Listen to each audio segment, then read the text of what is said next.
Welcome back to News Center, the second hour, where we bring you up to date with what is making the headlines. Right now, I'd like us to cruise over to Parliament building, where Agriculture Cabinet Secretary, that is Mwangi Kiunjuri, is appearing before the Senate Hado Committee on the maize crisis. Yeah. Okay. Okay. So that if there is any clarification you need from both, you can give. So. But it has more information. Okay. And it's a shorter fashion. Okay. It's about editing. Okay. So it page one?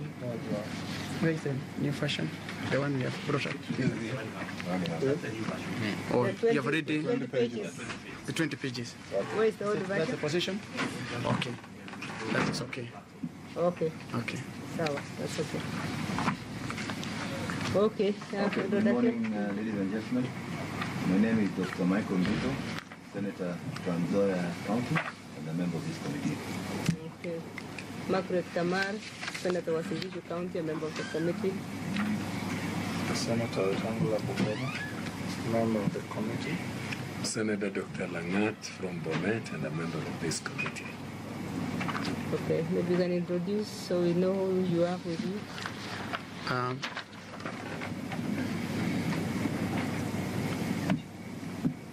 Kitty-maker. Which one? Can you see this one? Yeah. Okay. There? It's okay. Oh, yours is okay, it's set. It's set. Yeah. Okay. CS Mwangi Kiunjuri,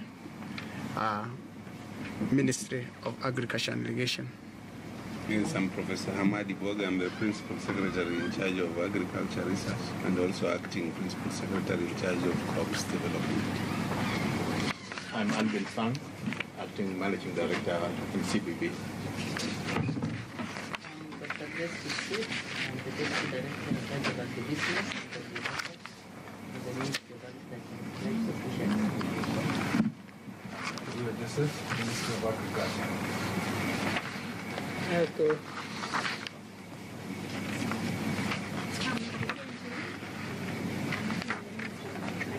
Okay. That finishes the team from agriculture. It's okay. Okay, thank you. And then the others are our clerks and the fourth estate. The lead clerk is Mushira and Modibo. Okay. That's the press. Yes, I'm a member of the press. My name is Patrick. My name is Enoch Sikon. I report for CBB.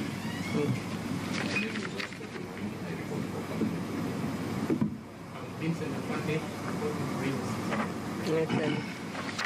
Okay. Since we cannot see your faces, we can only say thank you and welcome.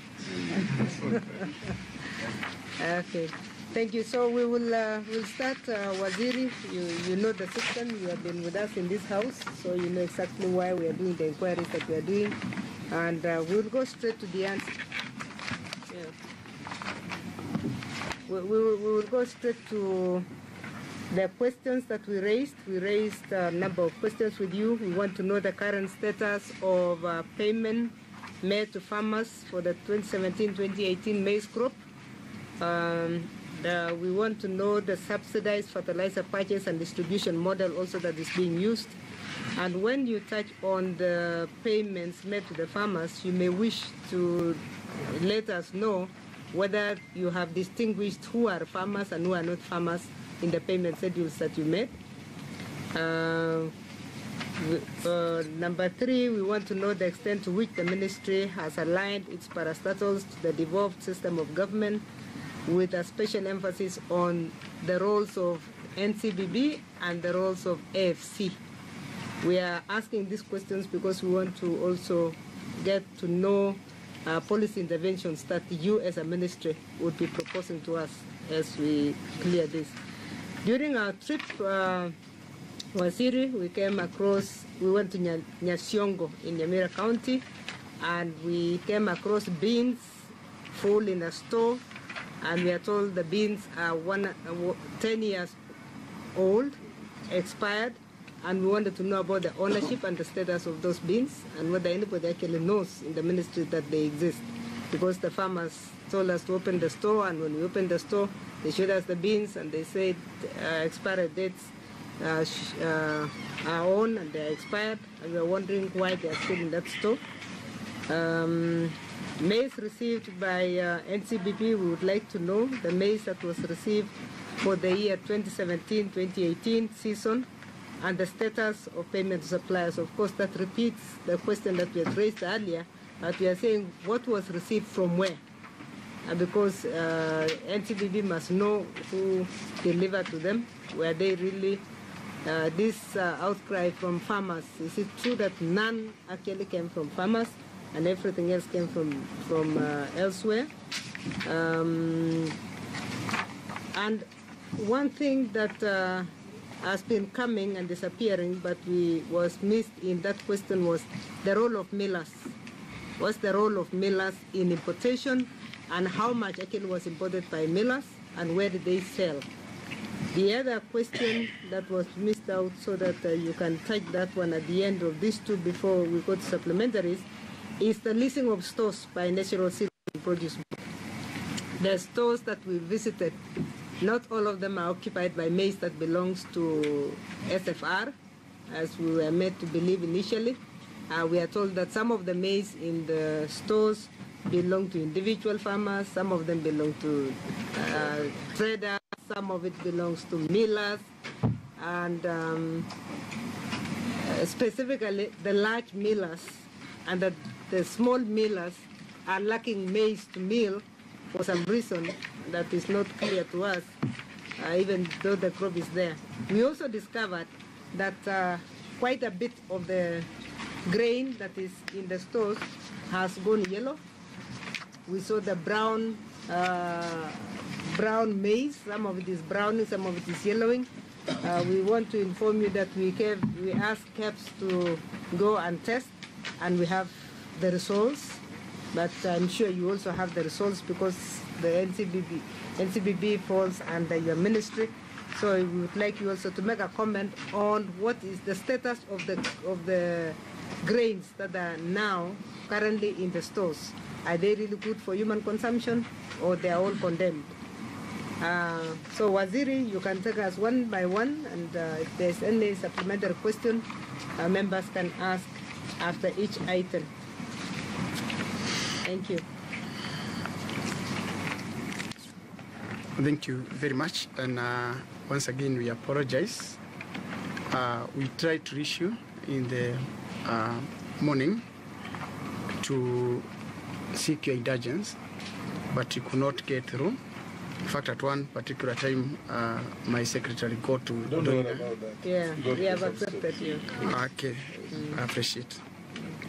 I will go straight away to the answers. The current status of the payments made to farmers for the 2017-18 maize crops. During 2017-18 financial year, the government had targeted to purchase 2 million of 90 kg bags of maize at a total budget of 6 billion, which was available. The National Cereals and Produce Board started receiving maize from farmers on the 16th of October 2017 until 18th of April 2018, where the purchase was discontinued due to reported malpractice in the exercise, where traders posing as farmers were supplying maize to National Cereals and Produce Board. Despite the targeted quantities of 2 million bags, there was surplus production with farmers, which the government decided to absorb for the SFR. By the time of discontinuation in April 2018, the National Cereals and Produce Board had procured a total of 6,523,872 50 kg bags, which translates to 3,626,773 90 kg bags, worth 11 billion 630 million from 12,297 farmers. A total of Kenya shillings 8 billion had been paid to the suppliers by the time the suspension, leaving a balance of 3.575 billion. A total of 3,797 farmers were fully paid by the time of suspension. Any further payment was stopped as recommended by EACC in July 2018, awaiting the investigation on the malpractice and authentication reports of the genuine farmers from traders by a mad agency team that was formed. Delayed payments were also attributed to lack of funds.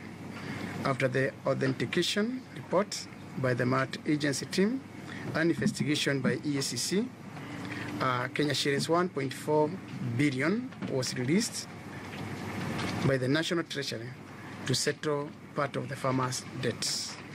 However, the Strategic Food Reserve Oversight Board tenure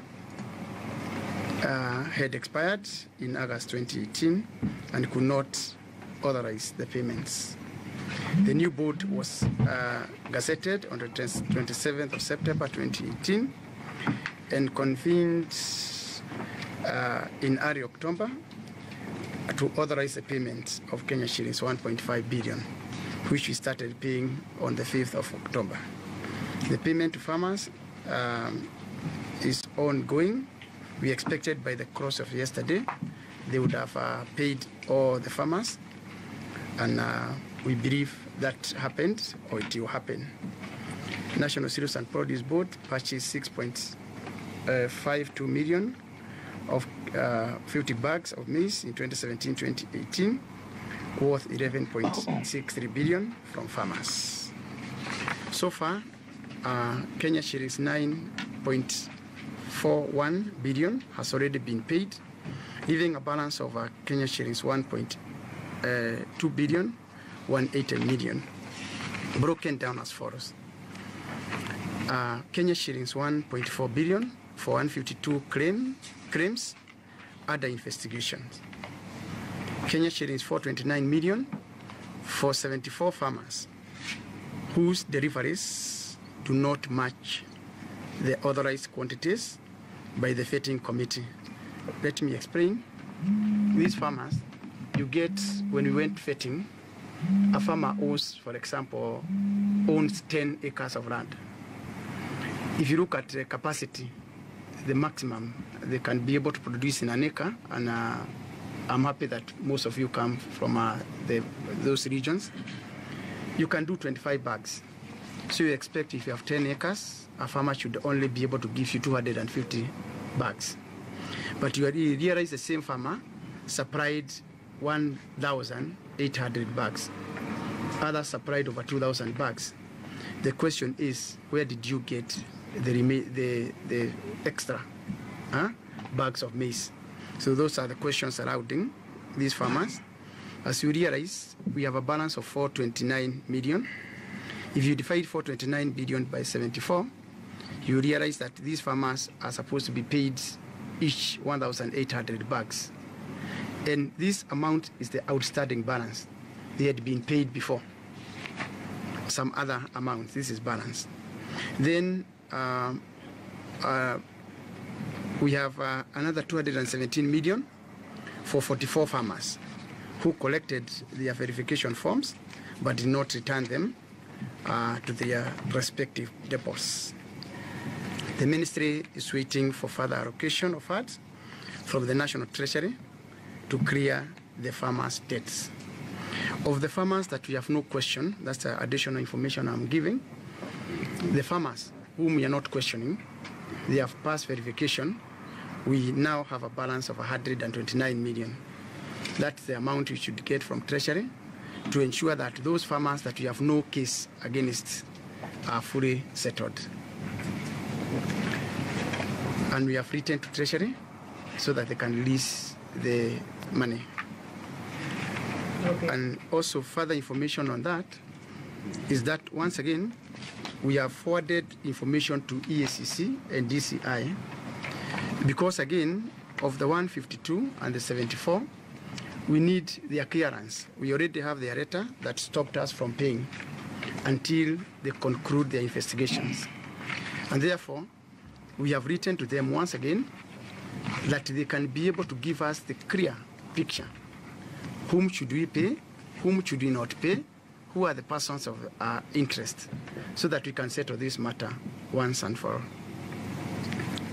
Can I continue too? Or? Yeah. Finish everything. Okay. All right. And 2, subsidized fertilizer purchase and distribution model.